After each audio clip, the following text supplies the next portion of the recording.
Welcome to the Chinese Lore Podcast, where I retell classic Chinese stories in English. This is episode 45 of Journey to the West.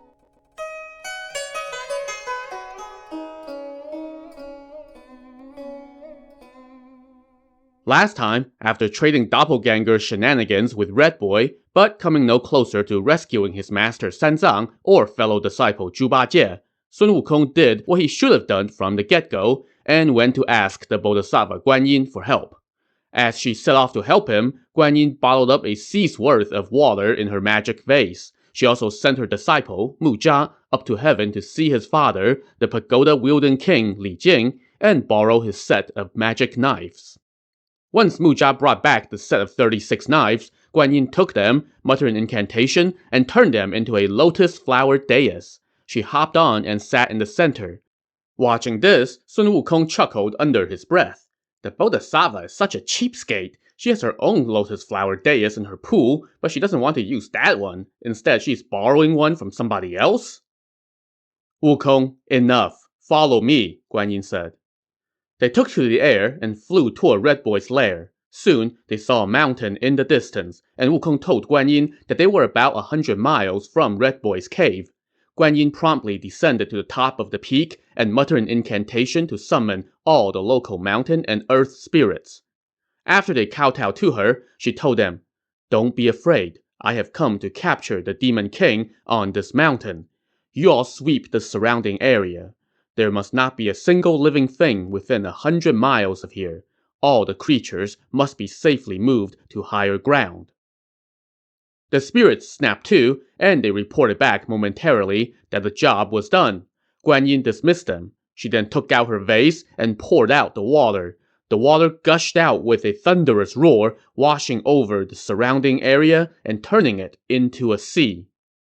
Sun Wukong couldn't help but be secretly impressed, thinking to himself, "She is truly a compassionate bodhisattva. If I had such powers, I would have just emptied that vase on the mountain and not given a damn about the animals." Just then, Guanyin called for him to reach out his hand. Wukong extended his left hand. Guanyin dipped her willow twig in the dew water from her vase and wrote the character for Confusion in his palm. She then told him, "Clench that fist and go fight the demon. But you can only lose. Once you lure him here to me, I will take care of him." So Wukong flew to Red Boy's cave. With his left hand in a fist and his right hand wielding his golden rod, he demanded battle. When the lackeys reported to Red Boy, however, he initially just said, "Shut the door tight and ignore him." But Sun Wukong kept cursing outside, and when Red Boy still refused to acknowledge him, he raised his rod and smashed a hole in the door. Now that riled up Red Boy. He grabbed his fire-tipped spear and went out to face Sun Wukong. Red Boy cursed, "Damn monkey, you really don't know any better. I let you get the better of me last time, and yet you still aren't satisfied? And now you're back and even smashed in my door? I'll make you pay for that." But Wukong shot back, "Oh son, you chased your daddy out the door. You should pay for that." Red Boy became flushed with embarrassment at the reminder about the fun that Sun Wukong had with him last time by pretending to be his father. So he raised his spear and attacked. Wukong countered with his rod in one hand. After a few exchanges, Wukong turned and fell back, dragging his rod behind him. Red Boy stood in front of the cave and said, "I'm going to go wash Sanzang now." "Oh, good son, be careful," Wukong teased him. "Heaven can see what you're doing." That riled up Red Boy again, so he attacked again. After a few more exchanges, Wukong again fell back, which prompted Red Boy to curse and ask, "Damn monkey, you were able to fight me for 30 exchanges before. Why do you keep running away this time?" "Good son, your daddy is afraid of your fire," Wukong laughed. "I won't use my fire then. Come back and fight." "Even so, we should fight a little farther off. A true hero doesn't attack people in front of his own house." Red Boy took the bait and gave chase. Soon, Wukong saw the Bodhisattva Guanyin up ahead, so he said to Red Boy, "Demon, I'm afraid of you. Spare me. You have chased me all the way to Guanyin's island. Why won't you turn back?" But Red Boy refused to believe him and just kept coming. Wukong crouched and hid in Guanyin's magic aura. When Red Boy caught up and saw no sign of the monkey, he approached Guanyin, glowered, and barked, "Are you Sun Wukong's backup?" Guanyin gave no answer. Red Boy raised his spear and shouted again, "Are you Sun Wukong's backup?" Again, Guanyin did not reply. So Red Boy stabbed at her heart. Guanyin turned into a beam of golden light and vanished into the sky. Sun Wukong flew up with her and said, "Bodhisattva, you tricked me! When that demon kept asking you a question, you pretended to be deaf and mute and didn't even dare to make a peep. And then you fled when he attacked. You even left your lotus dais behind." "Don't say a word," Guanyin told him. "Just watch what he'll do next." As they looked on from the air, they saw Red Boy scoffing down below. "That damn monkey underestimated me. He kept losing to me, so he went to get some BS Bodhisattva to help him. But she's run off without a trace with just one thrust of my spear. She even ditched her dais. Let me go sit down on it." So Red Boy climbed up onto the dais and sat down with legs crossed like Guanyin. "Oh, great! Now your dais is his!" Wukong lamented from the air. "Wukong, what are you talking about now?" Guanyin asked him. "I was saying that your lotus dais has become somebody else's. That demon is squatting on it. No way he's going to give it back." "But that's exactly what I wanted him to do." "But look, he's small and nimble. He sits on that thing even more securely than you do." "Be quiet and observe my powers," Guanyin said. She now pointed downward with her willow twig and shouted, "Retract." In the blink of an eye, the flowers that had made up the lotus dais vanished, and Red Boy found himself sitting on 36 knives, with their tips poking through his skin and into his legs.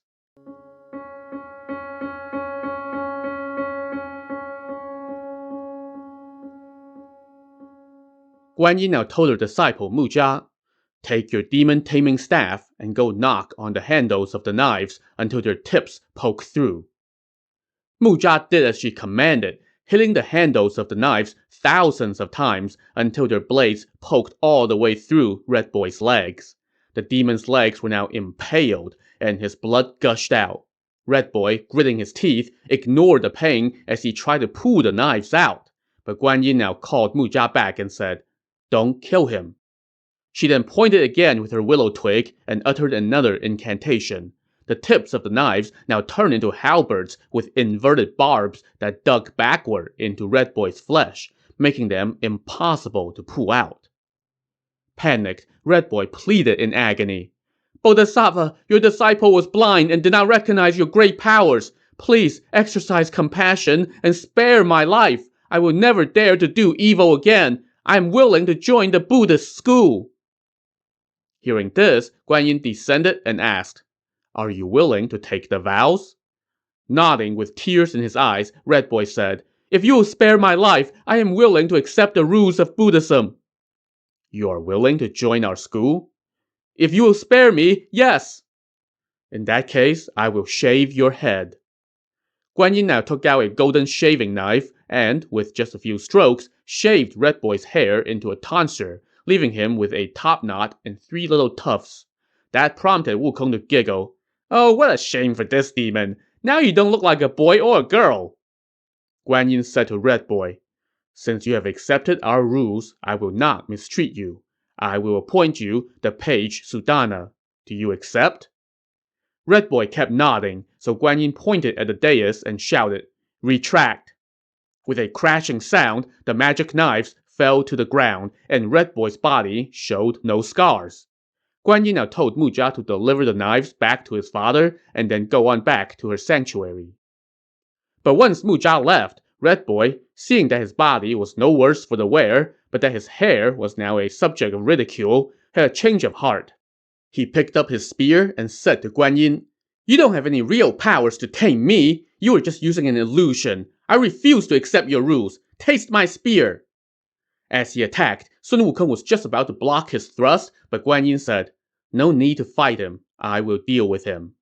She pulled out a golden hoop from her sleeve and told Wukong, "When I was heading east to find a scripture pilgrim, the Buddha gave me 3 hoops, one of gold, one of tightening, and one of prohibition. I put the tightening one on you. The prohibition one was used to tame the black bear demon, who is now my mountain guardian. I haven't been able to part with this gold one, but this demon is so rude, so I will bestow it on him." She then tossed the golden hoop into the air and shouted, "Change!" The single hoop turned into 5 hoops, and she chucked them at Red Boy, shouting, "Strike!" One hoop wrapped itself around Red Boy's neck, 2 others on his wrists, and the last 2 on his ankles. Guanyin then told Wukong, "Move away. I'm about to recite the Golden Band spell." "What? Bodhisattva, I asked you to come here to tame this demon. Why are you hexing me instead?" Wukong protested. "No, this is not the band tightening spell. It's the Golden Band spell, and it only affects that boy." So Wukong stayed nearby and listened while Guanyin recited the spell. Red Boy rolled on the ground in pain. After reciting the spell a few times, Guanyin stopped, and so did the pain. Red Boy got up and found that the 5 hoops were now tightly wound into his flesh, and the more he pulled on them, the more they hurt. Wukong laughed and taunted him. "Oh my good boy, the Bodhisattva is putting a lucky amulet ring around your neck to make sure you grow up safely." Red Boy became irate and stabbed at Wukong with his spear. Wukong ducked behind Guanyin and shouted, "Recite the spell! Recite the spell!" But instead, Guanyin used her willow twig to flick the drop of dew water toward Red Boy and shouted, "Close!" Immediately, Red Boy was forced to drop his spear as his palms came together in front of his chest. No matter how hard he tried, he could not pull his hands apart anymore. Only now did he realize Guanyin's true powers. Defeated, Red Boy could do nothing but bow his head and kowtow. Guanyin now chanted another spell, turned over her vase, and took back all the seawater that she had unleashed. She then told Wukong, "This demon has been tamed, but his heart is still wild. I am going to make him bow with every step until he reaches my mountain. You should hurry and go save your master." Wukong kowtowed to thank her and offered to escort her part of the way, but she told him, "No need. Don't delay and endanger your master's life." So Guanyin left with her newest conscript for what was sure to be a very long trip back home, what with all the bowing along the way. Sun Wukong, meanwhile, met up with fellow disciple Sha Zeng and told him how Guanyin had tamed Red Boy. The two then leaped across the ravine, stormed into the cave, and killed all the demon lackeys inside. They then lowered Zhu Bajie from the ceiling and freed him from the sack that he had been hanging in. "Brother, where's that demon?" a pissed-off Bajie asked. "Let me go smack him a few times with my rake to quell my anger." But Wukong told him that they needed to save their master, so the 3 went to the back and found Sanzang, stripped naked and weeping in a courtyard. Sha Zeng untied him, Wukong helped him get dressed, and the 3 disciples kowtowed to him. He thanked them and asked how they tamed the demon. So Wukong told the story again, and Sanzang hurriedly kowtowed toward the south to thank Guanyin. But Wukong said, "No need to thank her. We actually did her a favor. She got a new acolyte out of all this." Then, Wukong instructed Sha Zeng to gather up all the valuables in the cave. They then found some rice and made a meal for Sanzang. After they ate, the pilgrims once again set out and continued westward.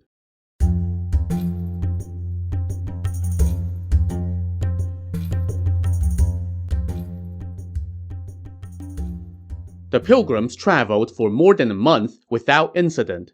And then one day, as they walked, Sanzang heard the roaring sound of water. He asked with alarm where that was coming from. But Sun Wukong laughed. "Master, you can't be a monk if you worry so much. There are 4 of us, and yet you're the only one to hear the water? Have you forgotten the Heart Sutra?" Sanzang said, "The Heart Sutra was passed to me verbally by Master Crow's Nest. It contains 54 sentences and 270 characters. After hearing it, I have often recited it. Which sentence are you saying that I forgot?" "Oh, master, you forgot the sentence, 'There is no sight, no sound, no smell, no taste, no touch, and no mental process.'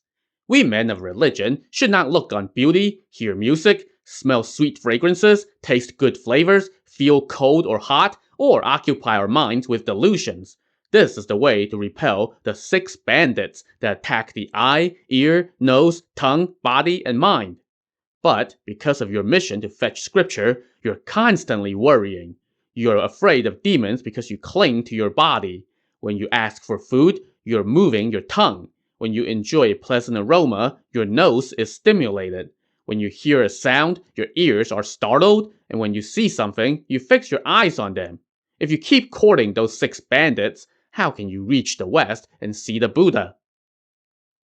Sanzang fell into silent contemplation for a moment when he heard those words. Then he said, "Since the year I left my sage lord, I have hurried day and night with utmost devotion.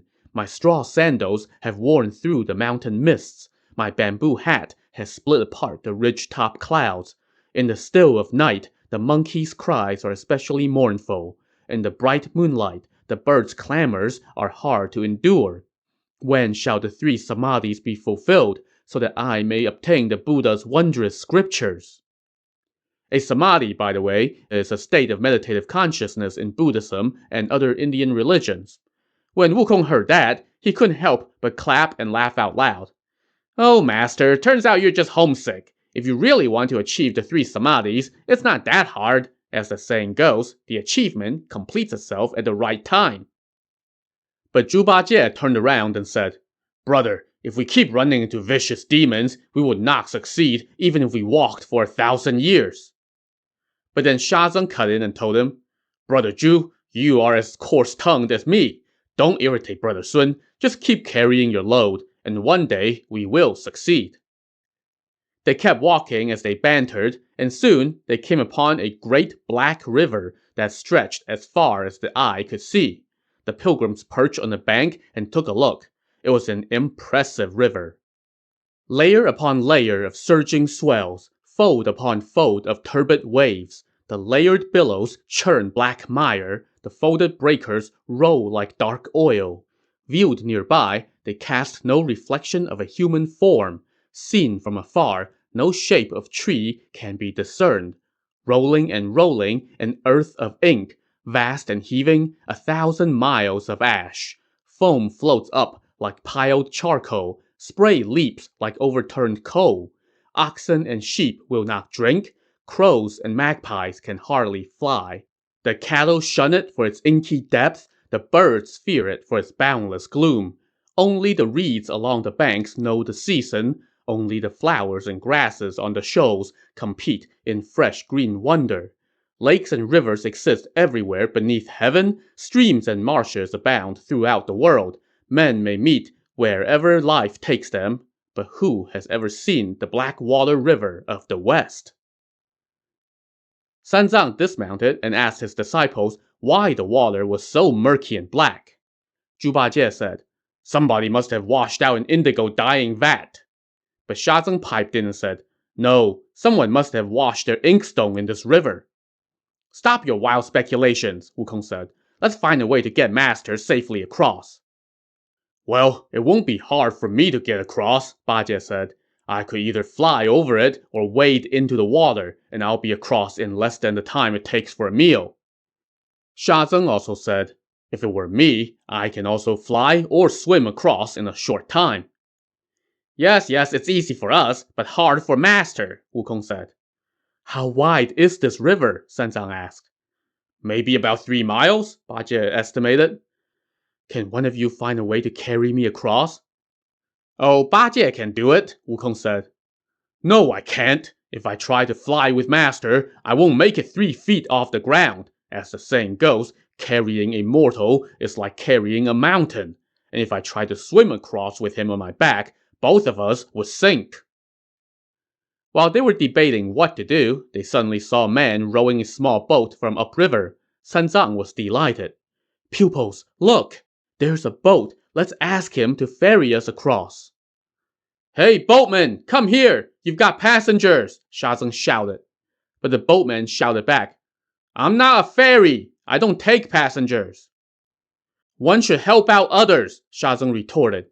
"You may not be a ferry, but it's not like we're always bothering you for a ride. We're monks from the east, sent to fetch scriptures. Do us a favor and ferry us across. We will be grateful to you." Hearing that, the boatman rowed his boat near shore, held the rudder, and said, "Elder, my boat is small. How can I ferry all of you across?" Sanzang took a closer look and saw that his boat was carved from a single length of wood. It was barely big enough to seat 2 people. What should we do? He asked his disciples. We'll have to make 2 trips, Sha Zeng suggested. Zhu Bajie, angling for a break, said, Brother Sha, you and Brother Sun stay on this side and watch the luggage and horse, and I will escort Master across first. And then we can ferry the horse across, and Brother Sun can just fly over. This is where someone really should speak up and say, hey, remember that horse is actually a dragon prince who used to live in the sea, so he's probably the best swimmer out of all of us and shouldn't have any trouble getting across himself. But whatever. The party agreed to Bajie's idea, so he helped Sanzang onto the boat, and the boatman pushed off into the torrents with his 2 passengers. The tiny boat drifted into the center of the river. Suddenly, with a loud sound, the waves raged, blocking out the sun and the sky as a wild gale swept across the water. By the time all of that settled, the boat and all its passengers had vanished. Crap. Watching from the bank, Wukong and Sha Zeng panicked. Wukong lamented, What should we do? Master keeps running into calamities. He just recently escaped a demon's clutches and enjoyed a peaceful stretch on the road, but now he's in trouble again. Maybe the boat capsized? Sha Zeng said. Let's go down river and look. No, that boat did not capsize, Wukong said. If it did, Bajie knows how to swim, and he would have carried Master out from the water. Just now, I saw that there was something not right with that boatman. He must have summoned this wind and dragged Master into the water. Brother, why didn't you say so earlier? You keep watch over the luggage and horse, and I will go into the river and search. But this water's color is not right. You might not be able to handle it, Wukong cautioned. It doesn't compare to the drifting sand river that I lived in. I can handle it. So Sha Zeng took off his clothes, grabbed his Buddhist staff, and leaped into the river. He parted the water and stepped into the waves. As he traveled under the water, he suddenly heard someone talking. Sha Zeng ducked to the side and sneaked a peek. He saw a pavilion, and on the doors were large characters that read, Palace of the God of the Black River in Hengyang Valley. Then he heard the voice of a demon. This was none other than the boatman. That demon said, It took so much effort, but I finally got him. This monk has cultivated his Tao for 10 lifetimes. If you can eat just 1 piece of his flesh, you'll become immortal. I have been waiting for him for so long, but now it's finally paid off. Little ones, bring out the metal steamer. Steam this monk. Also, go invite my second uncle to come share this treat with me. Sha Zeng could feel the fire flaring up in his heart as he listened. He raised his staff and started beating on the door of the pavilion, cursing, Damn demon! Send my master and brother out at once!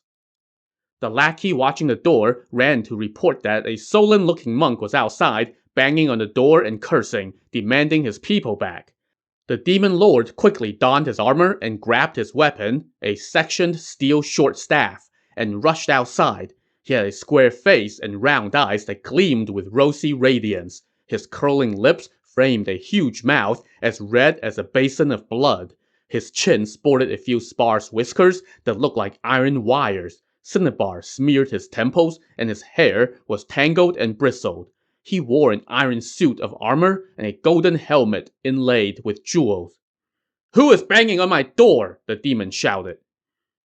You ignorant creature! Sha Zeng shot back. How dare you pretend to be a boatman and abduct my master? Return him at once, and I will spare your life.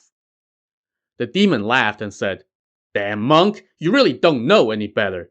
That's right, I took your master, and I'm going to steam him and invite guests to the feast.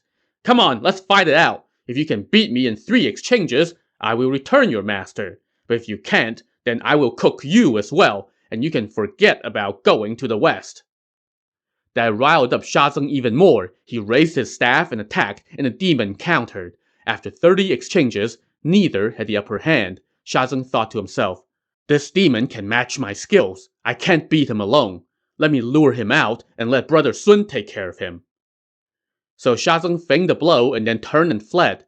But the demon refused to give chase and just said, Yeah, you go on. I won't fight you anymore. I need to go prepare for my guests. Sha Zeng leaped out of the water, huffing and puffing, and told Sun Wukong, Brother, that demon was so rude. You were down there for a long time, Wukong said. What kind of demon was he? Did you see Master? Shazeng relayed his encounter with the demon and how the demon refused to bite on his trick. He told Wukong, that demon looked like a giant soft-shelled turtle or an alligator. I wonder who his uncle is, Wukong pondered. Just then, an old man appeared from a bend in the river farther down. He kneeled from a distance and called out, Great Sage, accept this bow from the river spirit of the Blackwater River. Are you that demon who pretended to be a boatman? Wukong barked. Are you trying to trick me again? The old man kowtowed and wept. Great Sage, I am no demon. I am the real river spirit here. That demon arrived here on a high tide from the West Sea during the 5th month last year. He fought me. Alas, I'm old and weak, so I was no match for him. He occupied my residence and hurt a lot of my aquatic relatives. I had no choice but to go to the sea to file a petition against him. But turns out, the Dragon King of the West Sea is his maternal uncle, so he rejected my petition and told me to just learn to live with the demon. I wanted to go to heaven to complain, but my rank is too feeble and I could not get an audience with the Jade Emperor. But now that you're here, I have come to pay my respects and ask for help. Please help me get revenge. Based on what you said, the Dragon Kings of all 4 seas are at fault, Wukong said. That demon has abducted my master and brother and says he's going to cook them to treat his uncle. I was just about to go capture him, but good thing you brought me this intel. Alright, you wait here with Shazeng. I will go to the sea and drag that Dragon King here to force him to capture this demon. To see how this little visit will go, tune in to the next episode of the Chinese Lore Podcast. Thanks for listening.